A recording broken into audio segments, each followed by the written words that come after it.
চাকরি পুনর্বহাল করে দিন। আমরা সততার সাথে কাজ করেছি। আমাদের ম্যানেজার থেকে আপনারা প্রয়োজন হলে এপিআর এসিআর সংগ্রহ করুন। আমরা স্ব প্রান্তে সততার সাথে কেউ ক্যাশ ইনচার্জ, কেউ জিবি ইনচার্জ, কেউ এটিএম এর দায়িত্ব ছিলাম। আমরা সবাই এখানে অভিজ্ঞ গ্রাজুয়েশন পার্সন। সবাই আমরা ভাইবা পরীক্ষার মাধ্যমে বিভিন্ন নিয়োগপত্রের মাধ্যমে আমরা বাংলাদেশ ব্যাংক সার্কুলার অনুযায়ী এই ব্যাংকে চাকরি নিয়েছি। আজকে 2 বছর 3 বছর 4 বছর 5 বছর পর আপনারা নিয়োগ পরীক্ষার নামে, মূল্যায়ন পরীক্ষার নামে, একটা ফর্মালিটি পরীক্ষার নামে আমাদেরকে উদ্দেশ্যহীনভাবে একটা পরীক্ষা নিয়েছেন। বলছেন জাস্ট শুধু তোমরা অ্যাটেন্ড করো। আজকে আমরা পরীক্ষায় অ্যাটেন্ড করছি, এটাই আমাদের দোষ। যারা পরীক্ষা দেয় নাই তাদের চাকরি বহাল, আর আমরা পরীক্ষা দিয়েছি, আজকে আমাদের চাকরি নাই। আমাদের কিসের ভিত্তিতে চাকরি নাই? আমাদেরকে কোনো রেজাল্ট দেওয়া হয় নাই, কোনো ধরনের মার্কশিট দেওয়া হয় নাই। আমরা যেটা দেখবো যে আমরা ফেল করছি, যাদের চাকরি বহাল আছে তারা পাশ করছে, এটা কিভাবে বুঝবো? আমাদেরকে স্যার অনতিবিলম্বে আমাদের এক দফা এক দাবি, আমাদের চাকরি পুনর্বহাল করেন। আমরা আপনাদের সম্মান করতেছি স্যার। আজকের ভিতরে যদি আমাদেরকে কোনো ধরনের ডিসিশন না দেন তাহলে আমাদের আন্দোলন আগামীকালকে আরো কঠোর হবে। আজকে আমি আসছি, আগামীকাল আমার বাবা মা আসবে, পরের দিন আমার স্ত্রী আসবে, সন্তান আসবে।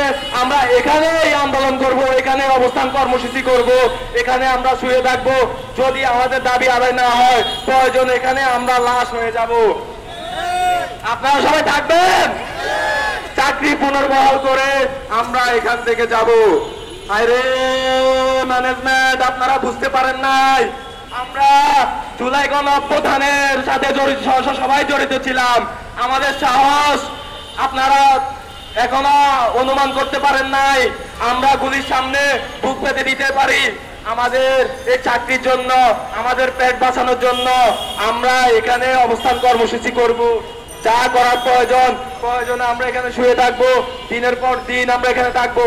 আমরা খুব শীঘ্রই আমরা আপনাদের থেকে এই জিনিসটা আশা করি আমরা চাকরি ফেরত পাবো। আমরা খুব শীঘ্রই আমাদের চাকরি পুনর্বহাল করবেন। আপনারা কত বড় অন্যায় করেছেন আমাদের সাথে। 24 তারিখে প্রতি মাসে আমাদের বেতন দেয়, আমাদের স্যালারি দেয়। আমাদের এমন একটা সময়ে আপনাদের এমন একটা ডিসিশন নিছেন, 20 তারিখে আমাদেরকে টার্মিনেশন করে দিয়েছেন। আজ বিভিন্ন বাংলাদেশ থেকে বিভিন্ন কর্মী এখানে আসছে, অনেকের কাছেই পকেটে টাকা নাই, কারণ স্যালারি পাই নাই। আমরা যে স্যালারি পাই এটা দিয়ে কোন রকম ফ্যামিলি নিয়ে চলাফেরা করি। অনেকের বাবা অসুস্থ, মা অসুস্থ, সন্তান অসুস্থ। আমরা কিভাবে এই তাদের অসুস্থতার খরচ চালাবো, কিভাবে তাদের ওষুধ খরচ চালাবো? আমরা তো আজকে এখানে কিভাবে আসছি এটা আমরা জানে, আর আমাদের আল্লাহ জানে। আমরা আল্লাহর কাছে বিচার দিয়েছি। আমরা শুধু আল্লাহর কাছে বিচার দিয়ে যে বসে থাকবো এরকম না। আল্লাহ উত্তম ফয়সালাকারী। আল্লাহ আজকে আমাদেরকে রাস্তায় নামাচ্ছে, হয়তো আগামীকালকে আপনাদেরকেও রাস্তায় নামাবে। আমরা কোন ধরনের প্রতিহিংসা এখানে করতে চাই না, আমাদের ব্যাংকের কোনো ক্ষতি চাই না। এই ব্যাংক আমাদের ব্যাংক, এই ব্যাংক জনগণের ব্যাংক। এই ব্যাংক এখানে আসছে আমাদের মাধ্যমেই, আমাদের পরিশ্রমের মাধ্যমে। আজকে এই ব্যাংকের একটা সুনাম, একটা ভালো অবস্থান আছে। আমরা চাই না এই ব্যাংকের কোনোভাবে কোনো ক্ষতি হোক। আমরা জনগণ আমাদের পাশে আছে, বাংলাদেশ ব্যাংক আমাদের পাশে আছে, প্রধান উপদেষ্টা আমাদের পাশে আছে, প্রতিটা রাজনৈতিক দল আমাদের পাশে আছে। কারণ আমাদেরকে অন্যায়ভাবে চাকরিচ্যুত করা হয়েছে। কিছুদিন আগে আমরা প্রেস ক্লাবে একটা সংবাদ সম্মেলন করেছি, এর আগে আপনাদের কোনো খবর নাই। যখন আমরা প্রেস ক্লাবে সংবাদ সম্মেলন করেছি, যখন আপনাদের জবাবদিহিতার মাঝে পড়ছেন, তখন আপনারা কয়েকটা মিডিয়ারে আইনা বলতেছেন আমরা অকৃতকার্য, আমরা অযোগ্য। আসলে আমরা অকৃতকার্য নয়, অযোগ্য নয়। আমরা আপনাদের রাজনৈতিক শিকার, আমরা আপনাদের প্রতিহিংসার শিকার, আমরা আপনাদের নিয়োগ বাণিজ্যর শিকার। বর্তমানে আপনারা আমাদেরকে গত 23শে মার্চ একটা অ্যাসাইনমেন্ট টেস্টের নামে ইমেল দিয়েছেন।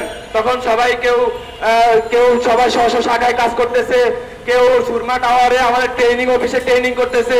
এমন সময়ে সবার ফোনে মেল যায় একটা অ্যাসেসমেন্ট টেস্ট দিতে হবে।